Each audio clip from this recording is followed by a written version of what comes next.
আসসালামু আলাইকুম ওয়া রাহমাতুল্লাহ।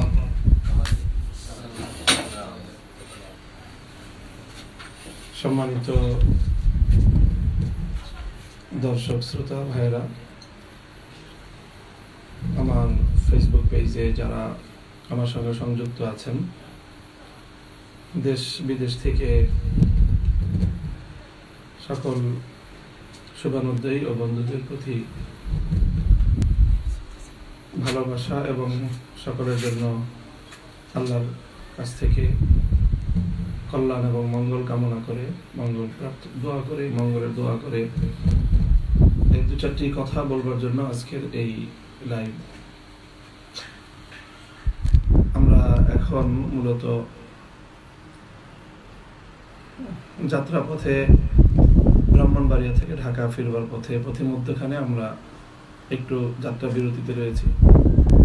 আমাদের সঙ্গে আমরা সফর সঙ্গী হিসাবে সাথে রয়েছেন মোহতারাম মাওলানা খালিদ সাইফুল্লাহ আইয়ুবী, মোহতারাম মাওলানা মোহাম্মদ হাসান জামিল এবং অন্যান্য আরো উলামায়ে কেরাম। আমরা বর্তমান এই বিশ্ব পরিস্থিতিতে করোনা ভাইরাসের যে বিশ্ব কাঁপানো আক্রমণ, সেই পরিস্থিতিতে আমাদের দেশ বাংলাদেশও অতি সম্প্রতি 2-4 দিন ধরে একটি টান উত্তেজনা এবং আতঙ্ক বিরাজ করছে জনমনে।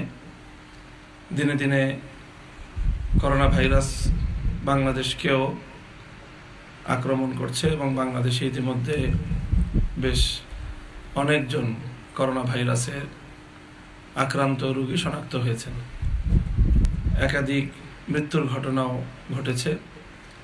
তার চেয়েও দুঃখজনক এবং মর্মান্তিক বিষয় হলো ভাইরাসে আক্রান্ত হয়ে যারা মারা যাচ্ছেন তাদের যে সর্বশেষ জানাজা এবং দাফন কাফনের নিয়ে যেই পরিস্থিতি সৃষ্টি হচ্ছে, সেটিও আমাদের জন্য অনেক বড় একটি উদ্বেগ এবং উৎকণ্ঠার বিষয়। জনমনে আশঙ্কা এবং প্রশ্ন বিরাজ করছে যে আমাদের বাংলাদেশেও করোনা ভাইরাস পরিস্থিতি মোকাবেলা করবার জন্য অথবা পরিস্থিতিকে নিয়ন্ত্রণ করবার জন্য মসজিদে জামাত এবং জুমার নামাজের উপর কোনো ধরনের বিধিনিষেধ আরোপ হবে কিনা, এ বিষয়টিও জনমনে ব্যাপকভাবে প্রশ্ন আকারে ঘুরছে। আমরা ইতিমধ্যে উলামায়ে কেরামের কাছ থেকে ভাইরাস সংক্রান্ত বিষয়ে ইসলামের সঠিক চিন্তা, বিশ্বাস এবং আমাদের করণীয় সম্পর্কে কোরআন হাদিসের দৃষ্টিতে শরীয়তের দিক নির্দেশনাও ইতিমধ্যে আমাদের অনেকের কাছে এসেছে।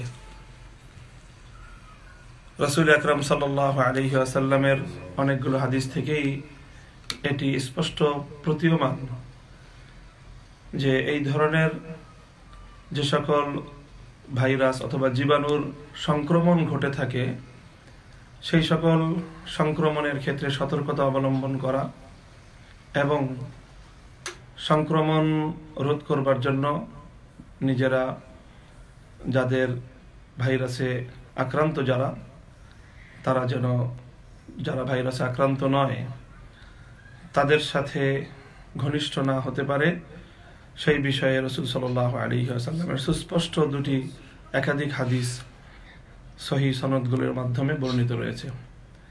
ফিররা মিনাল মাজজুম ফিরারাকা মিনাল আসাদ লা ইউরিদান্না মুমরিজুন আলা মুসিহিন ইত্যাদি হাদিসগুলো আমাদের এক্ষেত্রে স্পষ্ট দিক নির্দেশনা।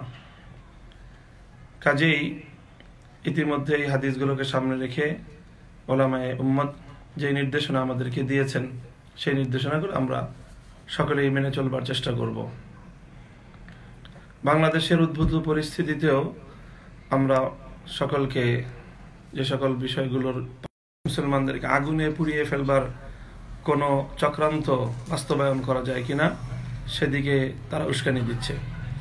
তো এই সকল পরিস্থিতিতে আমাদের স্পষ্ট বক্তব্য হলো এই যে আমরা বিশ্বাস করি এবং ইসলামের শিক্ষাও যে ভাইরাস এবং জীবাণু সংক্রমণ রোধের জন্য যত ধরনের প্রোটেকশন, নিরাপত্তামূলক ব্যবস্থা, সতর্কতামূলক ব্যবস্থা গ্রহণ করা যায় সবই করতে হবে। সবগুলো করার জন্যই ইসলাম নির্দেশ দিয়েছে, উদ্বুদ্ধ করেছে। কিন্তু তার অর্থ এই নয় যে আল্লাহ এবং আল্লাহর স্মরণ থেকে গাফেল হয়ে যেতে হবে। আমরা মনে করি, আমাদের বিশ্বাস হলো যে ভাইরাস সহ দুনিয়ার সবকিছুরই সৃষ্টিকর্তা আল্লাহ, মালিক আল্লাহ, এবং আল্লাহর হুকুমের বাইরে কোনো কিছু হওয়া সম্ভব নয়। সেটি আমাদের ঈমান এবং সেটি আমাদের বিশ্বাস। কর্মের ক্ষেত্রে রাসূলুল্লাহ সাল্লাল্লাহু আলাইহি ওয়াসাল্লামের নির্দেশিত সুন্নাহ পন্থা হলো সতর্কতা অবলম্বন করা, চিকিৎসার সমস্ত উপায়গুলো অবলম্বন করা। সেই সকল উপায়গুলো আমরা অবলম্বন করব। আমি আমাদের সঙ্গে সংশ্লিষ্ট আমাদের ভালোবাসার মানুষ যারা রয়েছেন, যারা আমাদের শুভানুধ্যায়ী, যারা আমাদেরকে অনুসরণ করেন, আমাদের কথা জানতে চান, তাদের সকলের প্রতি আমি আবারও বলছি যে আন্তর্জাতিক স্বাস্থ্য যেই সংস্থাগুলো এবং জাতীয় পর্যায়ের, রাষ্ট্রীয় পর্যায়ের আমাদের দেশেরও যে সকল স্বাস্থ্য সেবা প্রদানকারী প্রতিষ্ঠানগুলো রয়েছে, সেখান থেকে আমাদেরকে যে নির্দেশনাগুলো দেওয়া হয় সেই নির্দেশনাগুলো আমরা অবশ্যই অনুসরণ করব এবং সংক্রমণ রোধ থেকে আমরা নিজেরাও বেঁচে থাকব এবং অন্যদেরকেও বাঁচিয়ে রাখার চেষ্টা করব। এক্ষেত্রে কোনো ধরনের ঔৎসুক্য, অতি উৎসাহ দেখিয়ে অথবা অযথা জনসমাগমে গিয়ে মানুষের মধ্যে ভিড় তৈরি করে আমরা সংক্রমণকে আরও বেশি, সংক্রমণের আশঙ্কা বাড়িয়ে তুলব না। আমরা সকলে বিষয়গুলোকে মেনে চলবার চেষ্টা করব। মসজিদের ব্যাপারে আমাদের স্পষ্ট বক্তব্য হলো যে ইসলামী শরীয়তে আল্লাহর পয়গম্বরের হাদিস এবং সাহাবায়ে কেরামের আমল থেকেও এটা প্রমাণিত হয় যে একান্ত ওজরের ক্ষেত্রে, অনেক সমস্যার ক্ষেত্রে কখনো কখনো মসজিদে বাইরের মুসল্লিদের আগমনকে যদি কখনো অনুৎসাহিত করা হয় বা বাইরের মুসল্লিদের আগমন না করার জন্য তাদেরকে আহ্বান জানানো, সেটি শরীয়তের মধ্যে প্রমাণিত। কাজেই যদি পরিস্থিতি তেমন জটিল হয় তাহলে আমাদের দেশের মসজিদগুলোরও দুয়ার বন্ধ করা যেতে পারে, যদি উলামায়ে কেরাম সেই পরিস্থিতির আলোকে সেই ধরনের সিদ্ধান্ত ঘোষণা করেন। যদি রাষ্ট্র এবং সরকার সে উদ্যোগ নেয় যে মসজিদে যেন বাইরে থেকে মুসল্লিরা এসে জমায়েত না হতে পারে, সেই পরিস্থিতি তৈরি হলে এবং সেই ঘোষণা আসলে আমরা সেটিকে অনুসরণ করব, মান্য করব।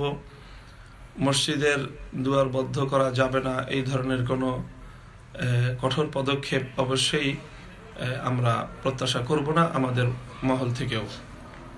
তবে হ্যাঁ, একটি কথা আমরা দ্ব্যর্থহীনভাবে বলতে পারি, সেটি হলো যে মসজিদ বন্ধ করার বা মসজিদে জমায়েত হওয়ার বিষয়ে কোনো ধরনের বিধিনিষেধ আরোপের বিষয়টি যদি হয়ও সেটি হবে সর্বশেষ। অর্থাৎ বাকি সব কিছু যখন বন্ধ হয়ে যাবে, যখন শিক্ষা প্রতিষ্ঠানগুলো বন্ধ হয়ে গিয়েছে, ব্যবসা প্রতিষ্ঠানগুলো বন্ধ হয়ে যাবে, মিল, ফ্যাক্টরি, কলকারখানাগুলো বন্ধ করে দেওয়া হবে, মানুষের চলাচল যদি বন্ধ করে দেওয়ার পরিস্থিতি তৈরি হয়, মানুষের চলাচলের উপর বিধিনিষেধ আরোপ করা হবে এবং সব কিছু যখন বন্ধ হবে, সর্বশেষ প্রয়োজনে মসজিদও বন্ধ হতে পারে। তখন সেক্ষেত্রে মসজিদের ভিতরে যারা থাকবে তারা মসজিদের আজান দিবে, আজানের সাথে সাথে তারা সেখানে মসজিদের ভিতরে জামাতের সীমিত পরিসরে জামাতের আয়োজন করবে, আর বাকি মুসলমানরা যার যার ঘরে থেকে আমরা সালাত আদায় করব, নামাজ আদায় করব, ঘরগুলোতেও আমরা জামাতের সাথে নামাজ আদায় করব। আমাদের পরিবারগুলোকে আমরা নির্দিষ্ট জায়গায় সীমিত রাখার এবং তাদেরকে ঘরের মধ্যে রাখার চেষ্টা করব। বাচ্চা কাচ্চা ছেলে মেয়েরা যেন এই সময় বাইরে ঘোরাফেরা না করে, তাদেরকে ঘরের মধ্যে রেখে দোয়া দুরুদ, আল্লাহর দিকে ধাবিত হওয়া, তওবা ইস্তেগফার, নেক আমল এবং কোরআনে পাকের তেলাওয়াত সহ নেক ইত্যাদির মাধ্যমে আমরা বর্তমানে ভয়াবহ পরিস্থিতি থেকে আল্লাহ পাক রব্বুল আলামিনের কাছে আমরা উত্তরণ কামনা করব। কাজেই এইভাবে আমরা যদি ইনশাআল্লাহ সকলে মিলে একদিকে আল্লাহ পাক রব্বুল আলামিনের কাছে আমরা রুজু হই এবং রাসূল সাল্লাল্লাহু আলাইহি ওয়াসাল্লামের সুন্নাহ অনুযায়ী আমরা সতর্কতামূলক পদক্ষেপগুলো গ্রহণ করি এবং এই ভাইরাস থেকে মুক্তির জন্য আমরা যদি যাবতীয় পদক্ষেপগুলো নেই, আশা করি ইনশাআল্লাহ দেশ এবং জাতি তেমন কোনো বিপর্যয়ের সম্মুখীন হবে না। ব্যক্তিগতভাবে একটি পরামর্শ হলো সকলের প্রতি যে আমরা এই সময়টায় নিজেরা সকলে স্বাস্থ্য সচেতন থাকবো, বিশেষভাবে সুস্থ থাকার চেষ্টা করব। আমাদের কোনো গাফলতির কারণে, অবহেলার কারণে অসুস্থ যেন না হয়ে পড়ি। জ্বর, কাশি, ঠান্ডা লাগিয়ে বাঁধিয়ে, জ্বর বাঁধিয়ে ইত্যাদি করে যদি আমরা এমনিতেই দুর্বল হয়ে থাকি, তো করোনা ভাইরাস সম্পর্কে যতটুকু তথ্য ইতিমধ্যে আমরা বিভিন্ন জায়গা থেকে জানতে পারছি, সেটি হলো শুধু এই ভাইরাসটি সুস্থ মানুষের দেহের জন্য ততটা ভয়ঙ্কর নয়, বরং মানুষের যে রোগ প্রতিরোধ ক্ষমতা ভিতরে আল্লাহ পাক সৃষ্টিগতভাবে দিয়েছেন, সেটি করোনা ভাইরাসকে মোকাবেলা করবার জন্য ইনশাআল্লাহ যথেষ্ট।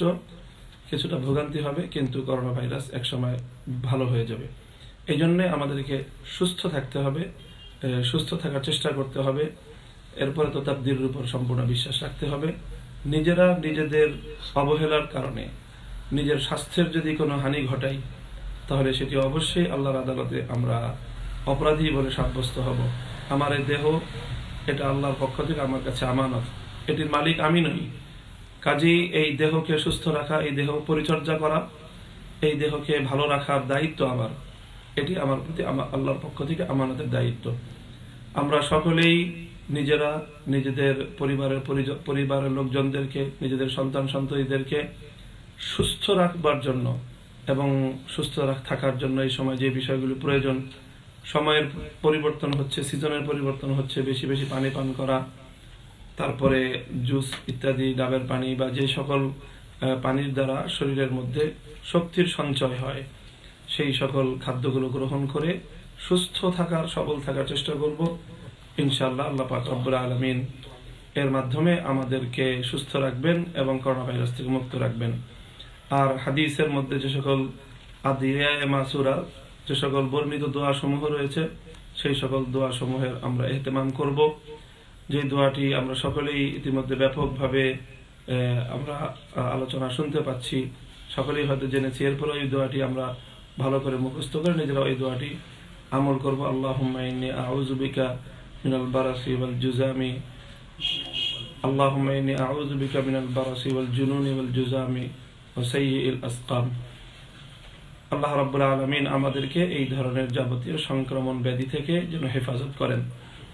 সম্মানিত শুভানুদ্দায়ী বন্ধুগণ, দর্শক শ্রোতা, আমরা এই পর্যায়ে লাইভার খুব বক্তব্য দীর্ঘায়িত করব না। আমাদের মাঝে অন্য আরো যে সকল বিশিষ্ট ব্যক্তিবর্গ, ওলামায়ে কেরাম উপস্থিত রয়েছেন, তাদের কাছ থেকে সংক্ষিপ্ত দুই একটি কথা শুনবো। মুহতারাম মাওলানা খালেদ সাইফুল্লাহ আইয়ুবী সাহেবের কাছ থেকে আমরা যে একটি কথা এ ব্যাপারে আমাদের উদ্দেশ্যে, দর্শকদের উদ্দেশ্যে বলার জন্য অনুরোধ থাকবে। আসসালামু আলাইকুম ওয়া রাহমাতুল্লাহি ওয়া বারাকাতুহু। দূরের কাছের সকলের শুভকামনা করছি। আল্লাহ তাআলা সকলকে এই সংকটময় মুহূর্তে ঈমানের হেফাজত করবার তৌফিক দান করেন। করোনা ভাইরাস এটা দেহে যতটুকুন ক্ষতি করছে, তার চেয়ে আমরা লক্ষ্য করছি যে ঈমানি ক্ষতি অনেক বেশি হচ্ছে। ওইদিকে খেয়াল রাখা, আল্লাহর উপরে তাওয়াক্কুল কামেল রাখা, আল্লাহ তাআলা মুমিনের জন্য যথেষ্ট। হাসবুনাল্লাহ ওয়া নি'মাল ওয়াকিলের আমল খুব বেশি বেশি করে পড়া, তারপরে দোয়ায়ে ইউনুস অর্থাৎ আয়াতে কারিমা, যেটা লা ইলাহা ইল্লা আনতা সুবহানাকা ইন্নী কুনতু মিনাজ জালিমিন, এটার খতম ঘরে ঘরে করা, ঘরে ঘরে তিলাওয়াতুল কোরআনের পাবন্দি করা। আর ব্যবসায়ী ভাইয়েরা যারা আছেন, তারা এই করোনা ভাইরাস, এই সংকটকে পুঁজি বানিয়ে মুমিনদেরকে কষ্ট না দেওয়া, আইনের যে সকল ভাইয়েরা আছে তারা আইনের প্রতি শ্রদ্ধাশীল হওয়া, কোনো ধরনের আইনকে ব্যবহার করে কারোর উপরে জুলুম না করা, এই সব বিষয়ে লক্ষ্য করে যদি এটাকে আয়াতুম মিন আয়াতিল্লাহ হিসেবে আমরা গ্রহণ করতে পারি, তবে আশা করি ইনশাআল্লাহ এর থেকে আল্লাহ তাআলা আমাদেরকে শিক্ষা গ্রহণ করার মাধ্যমে কামিয়াবির রাস্তা খুলে দিবেন এবং মুসিবত থেকে আল্লাহ আমাদেরকে হেফাজত করবেন। আমাদের সাথে রয়েছেন আল্লামা হাসান জামিল সাহেব দামাত বারকাতুহুল আলিয়া। আমি ভাইজানকেও বলবো কিছু কথা বলার জন্য।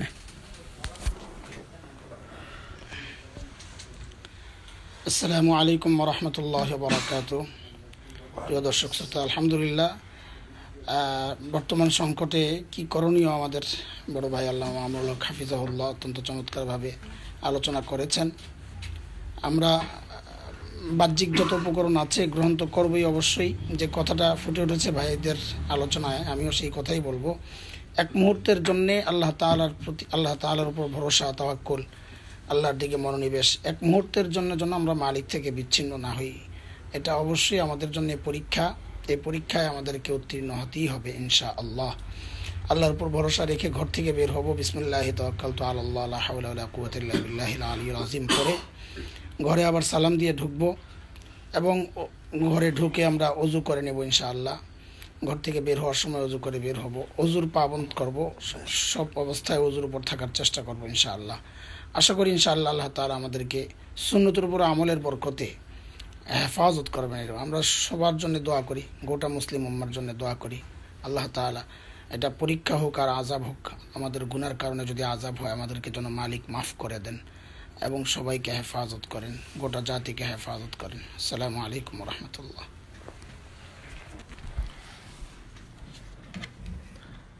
জি আলহামদুলিল্লাহ, আমরা লাইভ প্রোগ্রাম থেকে বিদায় নিব। বিদায়ের আগে সর্বশেষ যে কথা সেটি হলো যে আমাদের ঈমান, বিশ্বাস আল্লাহর উপর অবিচল থাকবে। আমরা এই কথা সর্ব অবস্থাতেই বিশ্বাস করি যে আল্লাহর হুকুম ছাড়া একটি গাছের পাতাও নড়ে না। সকল ভাইরাস অ্যাটাক করলেও যদি আল্লাহ রাব্বুল আলামিন সুস্থ রাখার সিদ্ধান্ত নেন তাহলে ভাইরাস আমার কিছুই করতে পারবে না। আর আল্লাহ যদি আমাকে সিদ্ধান্ত নেন আমাকে ভাইরাস আক্রান্ত করার, তাহলে কোনো ভাইরাসের আক্রান্ত ব্যক্তির সান্নিধ্যে তার ছোঁয়ায় না গেলেও একাকিত্বের মধ্যেও আমাকে একেবারে নির্জন এবং দুর্ভেদ্য জায়গাতেও আমাকে ভাইরাস আক্রমণ করতে পারে যদি আল্লাহ সিদ্ধান্ত নেন। আমাদের ঈমানের জায়গাটুকু অবিচল এবং অটল রাখতে হবে। সেই সাথে আমাদেরকে আল্লাহ রাসূলের হাদিসের অনুযায়ী সুন্নাহর পদ্ধতি অবলম্বন করতে হবে।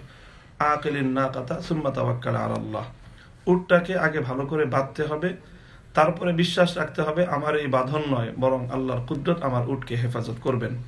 তা আমরা সকল পদ্ধতি অবলম্বন করব, সতর্কতা অবলম্বন করব, চিকিৎসার সকল বিধিনিষেধ আমরা মেনে চলব, কিন্তু আমাদের বিশ্বাস থাকবে আমার সৃষ্টিকর্তা আল্লাহর উপর, যে আমাদের হেফাজত করার মালিক একমাত্র আল্লাহ। হাসবুনাল্লাহু ওয়া নি'মাল ওয়াকিল, নি'মাল মাওলা ওয়া নি'মান নাসির। আমরা সারা দুনিয়ায় যারা যেখানে আছি আল্লাহ রাব্বুল আলামিন আমাদের সকলকে সুস্থ রাখুন। দুনিয়াবাসীকে আল্লাহ পাক এই পরীক্ষা অথবা এই আযাব থেকে আল্লাহ পাক মুক্তি দান করুন। ওয়া আখিরু দাওয়ানা আলহামদুলিল্লাহি রাব্বিল আলামিন। আসসালামু আলাইকুম ওয়া রাহমাতুল্লাহ।